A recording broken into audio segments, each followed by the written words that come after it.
heck of a game. Jenkins was obviously difficult for us to stop. I was concerned coming in. What we do really well defensively is what forces teams into what they do really well, and we got away with it at home, but we weren't able to get away with it today. And any time we tried to be a little bit more aggressive, they made the extra pass and turned a good shot into a better shot. Really, the entire afternoon. 24 assists, 3 turnovers. I'm not sure. We don't give up a lot of assists with our defense. We haven't all season long.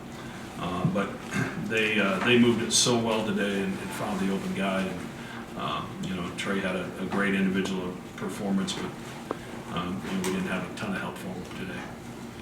Questions? Just raise your hand and wait for the mic, please. Go ahead. Trey, did it feel like the ball was sticky at times today, and how much did St. John's have a lot to do with that? I felt like it was sticky at times. I know that I remember Mac talking in one of the medias that we were kind of holding the ball away from the ball screen a little bit, and I felt like it was kind of apparent that we weren't moving the ball as well as we usually do today. I think we just have to be tough with the ball and be able to get open. And nobody's open, and you really can't swing as much as you want to. But like Mac said, kudos to St. John's for having a good game plan coming in. I think that there's a lot of things that we can do better moving forward, but we just have to go back to the They played really well at our place, so obviously they've on film they've given up some leads against some really good teams. But my point to our team and to anybody that would listen coming into this is you have to be a pretty good team to get those leads, like against at Marquette and against Seton Hall. A lot of things went wrong for them not to finish that. But this is a talented team, and like I said, we were really, really lucky, fortunate to win at home. So I'm not surprised. I was impressed with them the first time we played. Go ahead, right here. Across the shot.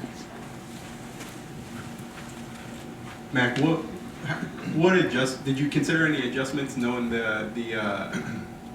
kind of what you had said there, your defense forces in opponents into what they do well, or is that just kind of one of those things that you live with and they miss? No, we put different bodies on him. Trey started on him, then put Steven on him a little bit. Bello was on him, and then at times we got a little more aggressive with the ball screen. But as I said earlier, when we did that, they seemed to get out of it and make a play for each other. But he was terrific today. And then when we kind of slowed him down a little in the second half, then Dingle really hurt us with that mid-range game. So not a lot of teams shoot it like they do from the mid-range, and they were obviously elite today. One of the better performances from the mid-range I've coached against. Greg, I know you're just coming off this game, but you got Seton Hall next, another tough game. What have you seen from them, and do you feel like they've kind of overachieved in the league a little bit this year? I don't know that they've overachieved. I think Shaheen's just done a terrific job. He's brought in some great pieces to go around. What they had last year. I think Davis is one of the more improved players in the league. Kadari's playing at a high level, and we played an incredible game with them in Newark, and lucky to win that one as well. And so we know we're going to get their best shot because we know how we felt. We lost one at Butler that was kind of crazy at home, and you're pretty motivated when you go on the road and have an opportunity to kind of try to even the score. And I'm sure we're going to get Seton Hall's best effort, but they're an NCAA tournament team in my opinion, and we'll have to play really well on Wednesday night. Just with the overall strength of the league, it looks like there's at least 3 teams that can make a deep run in March. Do you think there's 2 or 3 teams that could get to an Elite Eight or Final Four? The NCAA tournament's all about matchups. It's and if a team kind of just catching fire at the right time. We rely on the 3-point shot a lot. I'm not sure Ashworth got great looks today. I thought they did a terrific job on him, but I thought Baylor had some really good looks at the basket that he missed. And if you go in the tournament and I get 2 or 3 of these guys going at the same time, we've got an opportunity to really make some noise. But I wouldn't discount anybody else below us in the standings. should they get into the tournament, that they can't win a few games.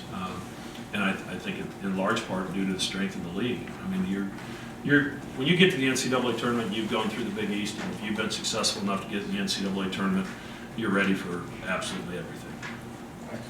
Greg, to kind of follow up on that, when you look at St. John's, do you kind of see an NCAA tournament team? I did today, and I think anybody that watched did today. And Coach Pitino had to bring in basically a new team. So you're not going to be at your best in November and December, and this league is unforgiving. It's a hard league, especially this year if you're a team that's trying to rebuild and trying to get to the top. I mean, you got to pass a lot of really good teams. It's not like the league wasn't loaded this year, so they could beat anybody on any given night, and I hope they get the opportunity to do so. Greg, based on your film study of St. John's, were there things that they were much better at than what you had seen on film today? Like I said, they played great at our place. So, based off the evaluation in that game, I'm not surprised what we saw today. Jenkins he was not near as efficient in the mid-range at our place. Their team was relatively efficient, but he wasn't. And that gave us just enough breathing room to win a close game. Today he was next level, terrific, but defensively, they knocked us out of rhythm for a good portion of the game. We had a couple stretches where I thought our flow was better, our pace was better, but they can throw a lot of bodies at you, and they really knocked us out of our rhythm on several occasions.